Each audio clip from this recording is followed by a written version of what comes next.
Ako po si Ate Luan, ang iyong tagapaghatid ng kwento.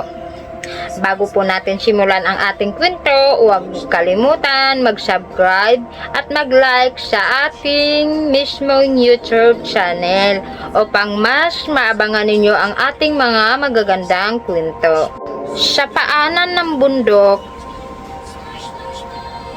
Makiling ay matatagpuan ang payapang baryo ng San Isidro.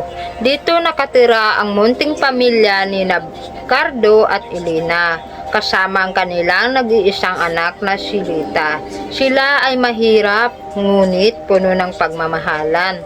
Ang kanilang munting bahay ay gawa sa kawayan at nipa.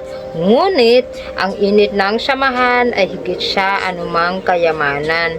Isang hapon, nagpaalam ang mag-asawa. Anak, pupunta kami sa bayan upang magbenta ng ating mga gulay at bumili ng gamit para sa darating na tag-ulan.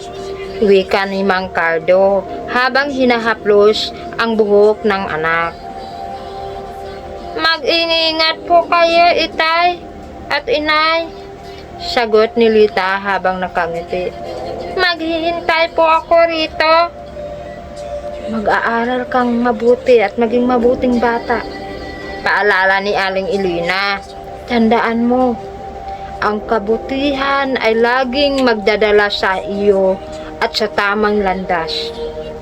Ngunit, hindi nakabalik ang mag-asawa. Isang malakas na bagyo ang humampas at natangay sila ng rumaragasang ilog habang tumawid sa lumang tulay.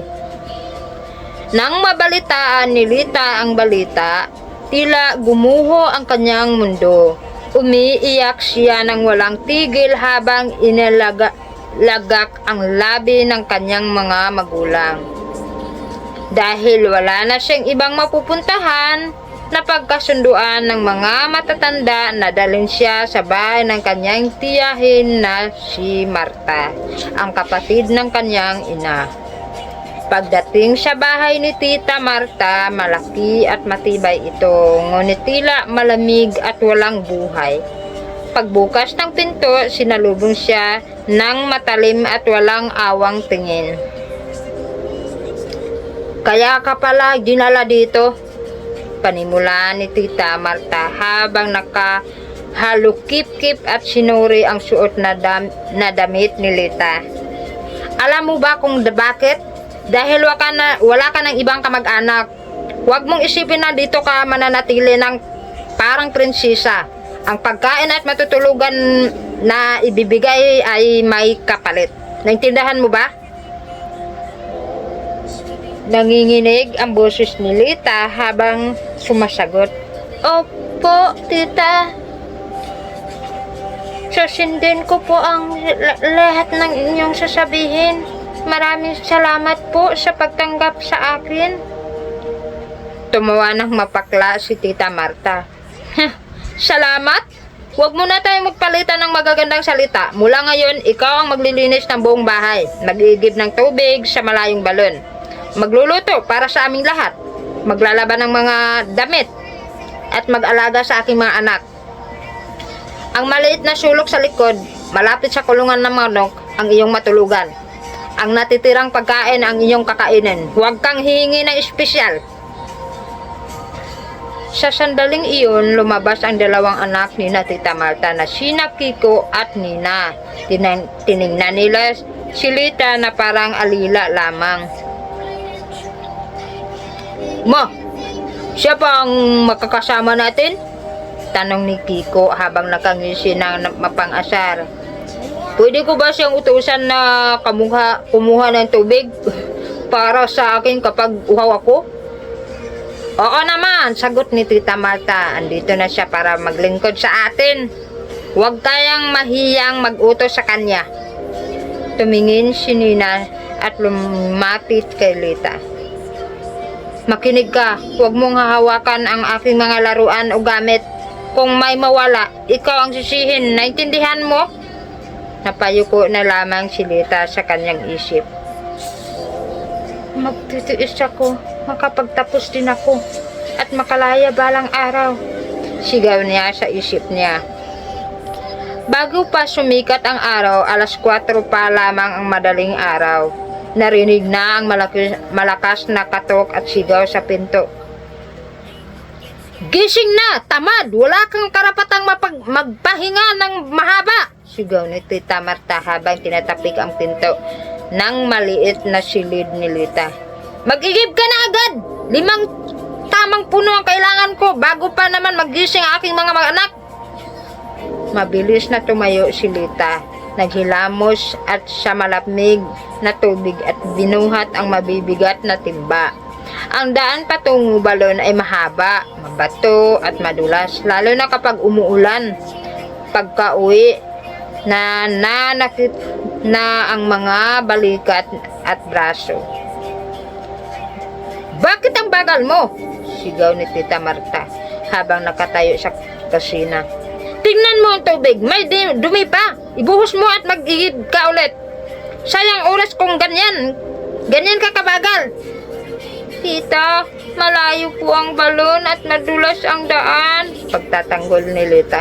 Huwag kang magdadahilan, putol ni Tita Marta. Kung ayaw mong magtrabaho, umalis ka. Wala kang utang na loob kung ganyan ang ugali mo. Habang nagluluto ng almusal, pumasok si Nina at sinadyang itulak ang lalagyan ng asin. Nagkalat ito sa sahig. Nay, tingnan niyo, tinapon niya ang asin. Sayang ang pira natin. Sigaw ni Nina na may halong panlilinlan. Lumapit si Tita Marta at hinawakan ng mahigpit ang braso ni Lita. Sinadya mo to? Hindi ba? Gusto mong mapahamak ako? Dahil dito wala kang kakainin sa loob ng 2 araw. At linisin mo ito agad. Nang umalis sila, umiyak na naglinis si Lita. Gutom na siya, ngunit wala siyang magawa. Pagkatapos maglinis, tinawag siya ulit. Lita! Kunin mo ang mga damit na ito para ito sa ilog at labhan. Siguraduhin mong maputi at mabango. Huwag kang uwi hanggat hindi ito natutuyo. Utos ni Tita Marta habang ibinagsak ang isang bundok ng maruruming damit. Habang naglalaba, dumaan ang kanilang guro na si Ginang Reyes. Nakita niya ang payat na katawan ng bata at ang mga pasa sa kanyang braso. Lita? Bakit ikaw ang gumawa ng lahat ng ito? At bakit parang wala kang kinain? Tanong ng guro ng may pag-alala. Napayuko si Lita. Kailangan ko po itong gawin, ma'am, para po may matirhan ako. Hindi tama ang ginagawa nila sa'yo. Ito, may baon akong tinapay. Kunin mo ito. At huwag mong kalimutang mag-aral dahil iyon ang magiging daan mo sa magandang buhay. Maraming salamat po, ma'am. Hindi ko po ito makakalimutan. Lumipas ang mga taon, ang pagtrato ay lalong lumala. Minsan, kapag nagkamali si Lita, kahit sa maliit na bagay, siya ay pinapalo o pinagkakaitan ng tulog. Ang kanyang mga pinsan ay laging nag-uutos at nananakit sa kanya. At si Tita Marta ay laging panig sa kanyang mga anak. Lumipas ang 4 na taon, 13 taong gulang na si Lita, ngunit ang bigat ng kanyang dinadala ay tila mabigat pa kaysa kanyang edad. Dumating ang araw na naging sukdulan na ang lahat. Nagkaroon ng kaunting lagnat si Tita Marta at naging mas mainit pa ang kanyang ulo. Isang hapon, habang nagluluto si Lita, hindi sinasadyang mahulog ang isang piraso ng kahoy sa apoy at umapoy ng kaunti ang laylayan ng kanyang damit. Mabilis niya itong napatay gamit ang basang-basahan, ngunit nakita ito ni Tita Marta. Anong ginagawa mo? Gusto mong sunugin ang aming bahay? Sigaw nito habang humahampas kay Lita ng isang makapal na patpat. Wala kang silbi! Mas mabuti pag hindi ka nalang dinala dito! Napaluha si Lita habang tumatakbo palayo sa loob ng bahay. Tita, hindi ko po sinasadya. Patawad po. Umalis ka sa paningin ko. Wala kang hapunan ngayong gabi at huwag kang kumain hanggat hindi ka nakatutulog sa sahig. Umuwi si Lita sa kanyang maliit na madilim na sulok. Nanginginig siya sa takot, sakit at gutom.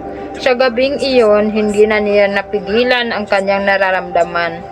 Ang dating pagtitiis ay pag-asa ay napalitan ng matinding galit, puot at pagnanais na gumanti. Bakit ganito? Ang ginagawa niya sa akin?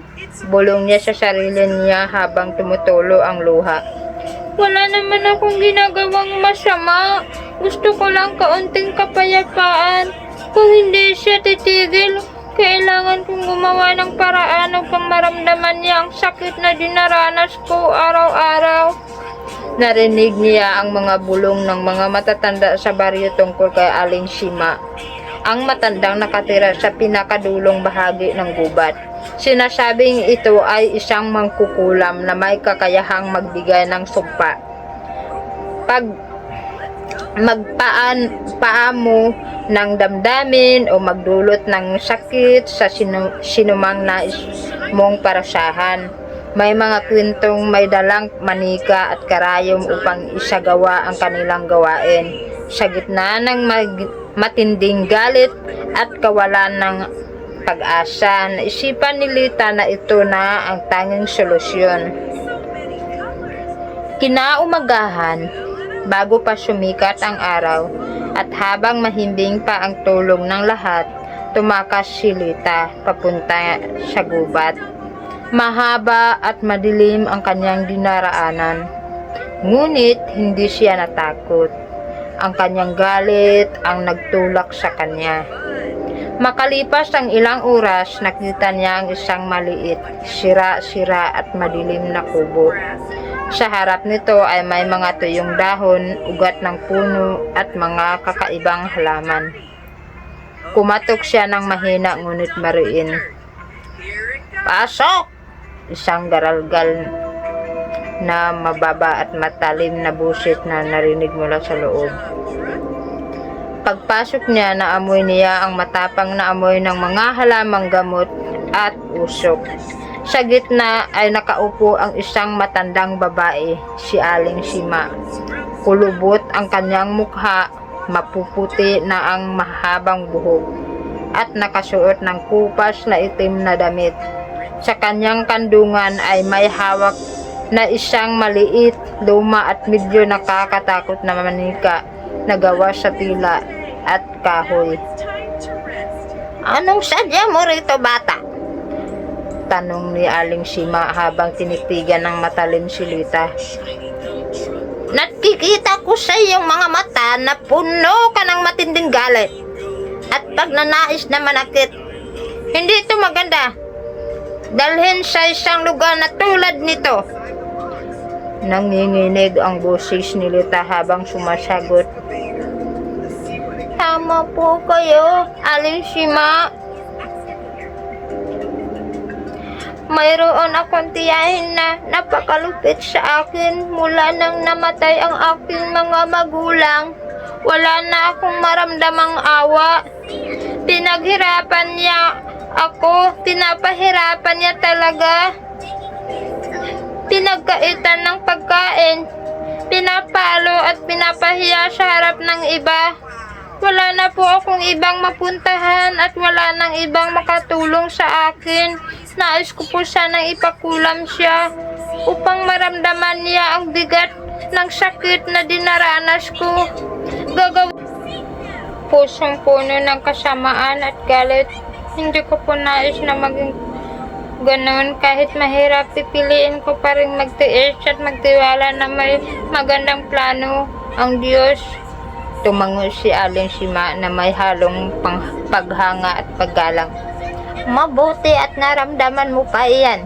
Hindi madaling piliin ang kabutihan kapag ikaw ay sinasaktan. Umuwi ka na, bata. Mag-aral kang mabuti dahil iyon ang magiging susi mo upang magkaahon. Darating din ang araw na makakamit mo ang iyong kalayaan nang hindi gumamit ng karahasan o sumpa. Yumuko si Lita bilang paggalang at naglakad pa uwi. Bagamat mabigat pa rin ang kanyang dinadala, Gumaan ng kaunti ang kanyang kalooban dahil hindi niya pinili ang landas ng kasamaan. Lumipas pa ang ilang taon sa kabila ng patuloy na pag-aabuso, hindi tumigil si Lita sa kanyang pag-aaral. Tuwing gabi, pagkatapos ng lahat ng gawain, at habang natutulog na ang lahat, ilalabas niya ang kanyang mga lumang aklat at magbabasa sa ilalim ng mahinang liwanag ng lamparang langis. Ang kanyang pangarap na makapagtapos ay lalong tumibay. Sa paaralan, naging nangunguna si Lita. Kilala siya bilang pinakamatalino at pinakamabait na mag-aaral. Madalas siyang pinupuri ng kanyang mga guro, at ang ilang kaklaseng nakakaalam ng kanyang kalagayan ay lihim na tumutulong sa kanya. Dumating ang araw ng pagtatapos sa high school. Si Lita ang hihirang na valedictorian o may pinakamataas na karangalan. Nakakuha siya ng buong scholarship sa isang kilalang universidad sa Manila. Isang pagkakataong matagal na niyang pinapangarap. Pagka-uwi, hinarap siya ni Tita Marta. Sa pagkakataong ito, matatag na ang kanyang tono. Tita, nakapagtapos na po ako at nakatanggap ng buong scholarship. Alis na po ako upang mag-aral sa syudad. Nais ko pong magpasalamat sa pagbibigay sa akin na matutuluyan noong mga panahong wala akong mapuntahan. Ngunit hindi ko po makalimutan ang lahat ng hirap at sakit ng aking dinanas. Tumingin si Tita Marta sa loob-loob niya. May halong paghanga, ngunit ayaw niyang ipakita. Sige, umalis ka. Huwag mo kaming kalakalimutan kapag yumaman ka na. Tandaan mo, may utang ka pa rin sa amin. Naintindihan ko po, sagot ni Lita. Ngunit magtatagumpay ako hindi dahil sa inyong kabutihan, kundi dahil sa aking pagsisikap at sa mga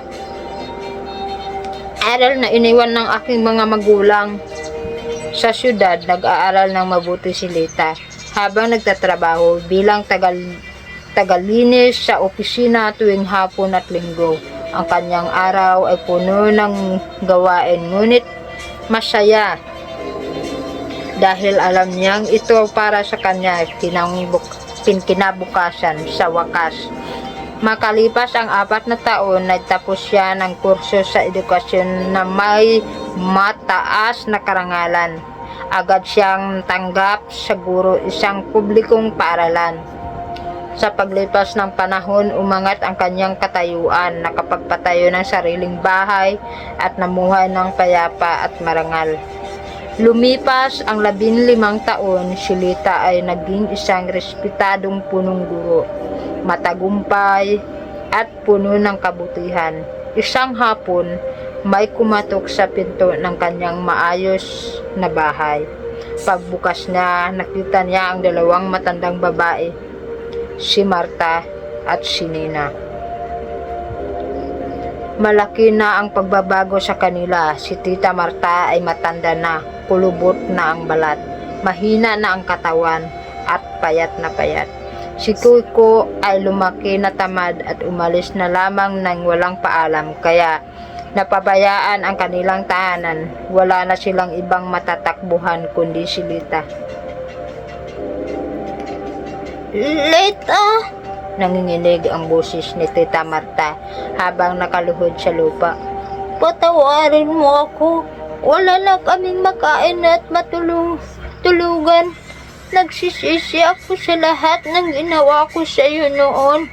Naging napakalupit ko sa Kim at walang awa. Kung nais mong gumanti, gawin mo na. Ngunit wala na akong ibang hiling kundi ang iyong awa. Tumingin si Lita sa kanya. Naalala niya ang lahat. Ang mga sigaw, ang gutom, ang mga pasa, at ang mga na halos magpakulam siya. Ngunit ngumiti siya ng malumanay at tinulungan ang matanda na makatayo. Teta, naalala ko ang araw na halos gumanti ako sa inyo, panimula ni Lita. Naglakad ako papunta sa gubat upang makausap ang mangkukulam at ipakulam kayo. Huwag hawak ko po noon ang isang lumang manika, matulis na karayom. Ngunit napagtanto ko na ang pananakit ay hindi magdadala ng kapayapaan. Kung ginawa ko iyon, magiging katulad din ako ng inyong dating ugali. Namangha na paluha si Tita Marta. Kahit na pinagmulupitan kita, hindi mo ginawa iyon? Bakit? Dahil hindi ko nais na magkaroon ng bigat sa aking puso. Ang kabutihan ay mas makapangyarihan kaysa anumang sumpa o sakit. Maaari kayong manatili dito. Bibigyan ko kayo ng pangangailangan, pagkain at gamot. Ngunit sana ay matuto kayong magpakumbaba at magpakita ng kabutihan sa iba. Umiyak at yumakap si Tita Marta kay Lita. Maraming salamat. Ikaw ay may tunay na dakilang puso. Hindi ko malilimutan ang kabutihang ipinakita mo sa akin. Mula noon, ganap na nagbago ang ugali ni Tita Marta. Ang dating matigas at malupit na puso ay napalitan ng pagsisisi at pagmamahal. Namuhay sila ng payapa at ang kwento ni Lita ay naging halimbawa sa buong baryo.